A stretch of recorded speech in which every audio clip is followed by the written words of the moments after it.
When you think of Barcelona, one image probably stands out: precision. A city that looks like it was drawn with a ruler. Perfect square blocks, clean chamfered corners, and a grid so geometric it feels like urban poetry. This isn't a coincidence. It's the legacy of a 19th century mastermind, Ildefonso Cerda, who imagined the Eixample, a futuristic city grid designed for airflow, sunlight, and seamless movement. But then something breaks the pattern. Suddenly, buildings curve where they should be straight. Walls ripple, iron twists like vines, and rooftops resemble dragon scales or whipped ice cream cones.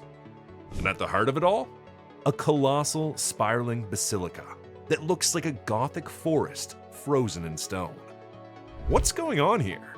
Why does chaos flourish in a city designed for order?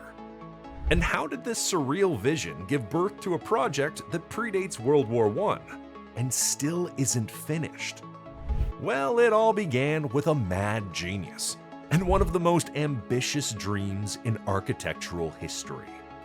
To understand just how unbelievably ambitious this project is, you need to see this. The Sagrada Familia is designed to host 18 towering spires, with the tallest rising to 172.5 meters, making it the tallest church in the world. And yet, it's still not finished. But here's the thing: the Sagrada Familia isn't just a church. It's simply what happens when a mad genius is handed structural blueprints and he goes, "Nope, let's grow something divine instead." That genius was Antoni Gaudí, deeply spiritual, painfully shy, and utterly obsessed with nature. He didn't just design buildings. He studied trees, analyzed honeycombs, and followed seashell spirals, incorporating nature's design into his works, like the Casa Batlló and Casa Mila. To Gaudí, God's blueprint was found in nature. So when asked to build a church, he didn't build it, he grew it. But here's the plot twist: Gaudí wasn't the original architect. The project began in 1882 under Francisca de Paula de Villar with a standard Gothic revival design, beautiful but ordinary. Then Villar quit, and in walked Gaudí like, let's turn this into nature's cathedral. In what became a lifetime of genius, he tossed out the predictable and reimagined the church as a sacred forest in stone. Gothic met Art Nouveau, wrapped in biomimicry. Columns became trees, windows danced like sunlit leaves, and towers spiraled like DNA helixes, reaching for heaven. To some, it bordered on insanity. To Gaudí, it was divine logic. He believed architecture should speak, and La Sagrada Familia was his Bible in stone. Every facade, every sculpture, every shadow, all crafted to guide the soul upward, physically and spiritually. But make no mistake, this wasn't just spiritual. This was mathematically groundbreaking as well. He fused geometry with theology, nature with engineering, and built an entirely new kind of architecture: spiritual engineering. 140 years later, the work continues. It survived 2 world wars, the loss of original plans, and even Gaudí's untimely death. Now, a century later, cutting-edge technology, from 3D printing to laser scanning, is helping finish what his mind began. To put it in perspective, the Burj Khalifa, the tallest building in the world, took 6 years. This? Over 140. So why is it taking so long? The answer lies in a lost plan, a brutal war, and an unshakable dream to honor one man's divine obsession. Today, it stands as a UNESCO World Heritage Site, a monument of faith, genius, and unrelenting ambition. But this story began all the way back in 1882. A year later, a young architect named Antoni Gaudí took over. And when he did, he wasn't just assigned the project, he gave his life to it. From that moment until he died in 1926, Gaudí lived for one thing, and one thing only: La Sagrada Familia. He gave up comforts, let go of appearances, and devoted himself completely to prayer, work, and the divine geometry of God's design. But progress? Painfully slow. When Gaudi died, 44 years into the project, only one tower had been completed. 1 out of 18. But Gaudi wasn't worried. Once, when asked when the project would be done, he reportedly replied, "My client is not in a hurry." His client, after all, was God, and God has all the time in the world. Then, tragedy struck.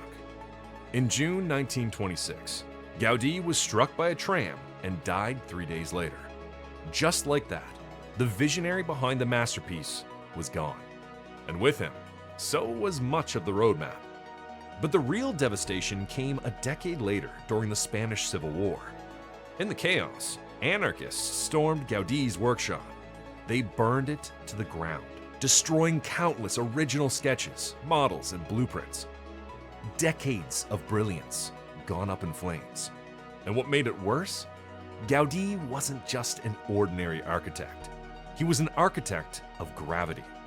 Long before 3D software or digital modeling, Gaudi turned to string and sandbags to solve complex structural challenges. He built intricate upside-down models, letting gravity carve out perfect catenary arches, nature's strongest curve. Then, using a mirror, he mentally flipped the model, visualizing a cathedral that would stand tall without flying buttresses or brute force. The result? A design that didn't fight gravity. It just flowed with it. A stone forest where structure and sacred art grew from the same roots, and almost all of it lost to war. Today, we have a replica of that model, but it's just that, a replica. It will never fully capture the chaotic brilliance of Gaudi's original mind. After the war, the project was in ruins. No Gaudi, no guides. And a country trying to rebuild from the ashes. Some said the dream should end, that trying to finish it would only distort his legacy. For decades, construction barely limped forward. Sometimes it even stopped completely. But somehow, the dream never died. Because remember, his client wasn't in a hurry. And soon enough, like a good plot twist, La Sagrada Familia made another pivot, this time for good, all thanks to technology. One of the most mind-blowing facts about La Sagrada Familia isn't just that it's been touched by generations of architects and engineers. It's that it's outlived entire technological eras. From hand-drawn sketches and chisels to AI-driven models, 3D scans, and robotic precision, this basilica hasn't just survived time. It's literally traveled through it. But after Gaudi's sudden death and the devastating destruction of his workshop during the Spanish Civil War, what remained wasn't a blueprint. It was a puzzle of ashes, scarred fragments, faded photographs, and scattered memories whispered by former apprentices. Yet, like the stories etched into its stone, resurrection was always part of the plan. And it began when a new generation of architects and engineers started doing the impossible, reconstructing a masterpiece from ruins. Piece by piece, photo by photo, they unearthed what little was left. And then came the game changer, the digital revolution. Suddenly, 3D modeling software could do what no compass ever could: rebuild Gaudi's biomorphic dreams with stunning precision. AI gave life to Gaudi's wildest forms: twisting columns, hyperbolic vaults, and spires that reached to heaven like stone prayers. And with CNC machining, what once took artisans months to carve now takes mere hours without losing an ounce of artistry. But here's the real magic. Tech didn't overwrite Gaudi, it only amplified him.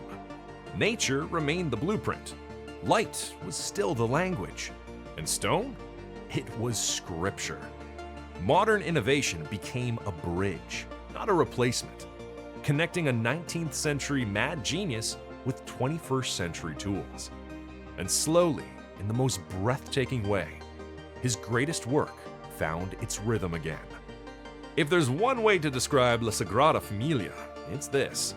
It's not being built, it's growing. Staying true to Gaudi's radical vision, this isn't just architecture, it's organic evolution in stone. To the people of Barcelona, it doesn't feel like a church. It feels alive. It moves, it breathes, and like a tree in the middle of a city, it grows. Once you step inside this marvel, the illusion becomes real. The columns don't hold the ceiling, they become it. They rise like trees, branching out into a canopy of light and geometry. Filtered through stained glass, the light doesn't just illuminate, it bleeds color, just like sunlight slipping through leaves. The ceiling? It isn't a roof, it's a stone sky. Everything in here flows, like it was grown, not drawn. But the real story, the true magic, is carved on the outside. This isn't just a cathedral, it's a cosmic stone novel, where every inch is a page, every sculpture a sentence. The Nativity facade bursts with life. Animals, angels, plants, miracles. A joyful chaos, celebrating creation itself. Turn the corner and the tone changes completely. The Passion facade is stark, skeletal, brutal. Figures are emaciated, shadows dominate. It doesn't try to be beautiful, it tries to make you feel the pain, and it does. And when completed, the Glory facade will do the opposite. It will rise in radiant stone, representing resurrection and redemption, Gaudi's final act, his gateway to heaven. La Sagrada Familia isn't just a megastructure. It's a monument to emotion, to faith, to human imagination pushing toward the divine. No matter your belief, when you're inside this basilica, you don't just see the story, you feel it. And when it's done, it will touch the sky with 18 symbolic spires, 12 for the apostles, 4 for the evangelists, 1 for the Virgin Mary, and the tallest, 172.5 meters high for Jesus Christ. But in classic Gaudi fashion, that height wasn't random. He refused to let his masterpiece be taller than nature. No man-made creation, he believed, should ever outshine what God already made. And that reverence shows. The basilica is crawling with nature. Turtles under columns, spirals like shells, towers topped with fruit bowls, and light dancing like leaves in the breeze. Here, light becomes emotion. Morning sun brings cool blues and greens. Evening floods the space with golden reds. It's not just beautiful, it's spiritual. But why has it taken over 140 years to build? Well, beauty like this doesn't come fast. Every single element is custom crafted. This isn't construction, it's biblical scale artistry, the kind Noah might have understood. And since day one, it's been built almost entirely by public donations. No kings, no corporations, just faith and persistence. From its facades to its sacred spires, from stone to soul, this living cathedral has never stopped growing. And if all goes to plan, La Sagrada Familia will finally be completed by 2026, with sculpture and decorative works, and the controversial stairway leading to what will eventually be the main entrance expected to continue until 2034, over 100 years after the death of the man who dreamed it all into existence. If that's not poetic, what is? What do you think? Is La Sagrada Familia the pinnacle of human imagination, or an ambitious dream that's gone completely off the rails? Drop your thoughts in the comments. We want to know if you think this is a divine sculpture carved in stone or pure architectural chaos masquerading as brilliance. And hey, if you're into epic origin stories, architectural miracles, and jaw-dropping design feats, don't forget to hit that subscribe button and turn on notifications. We've got more mind-blowing deep dives coming your way. Still curious? Then check out our breakdown of Australia's $22 billion power gamble. It's waiting for you right now on screen. Stay bold, stay curious, and we'll see you in the next mega adventure.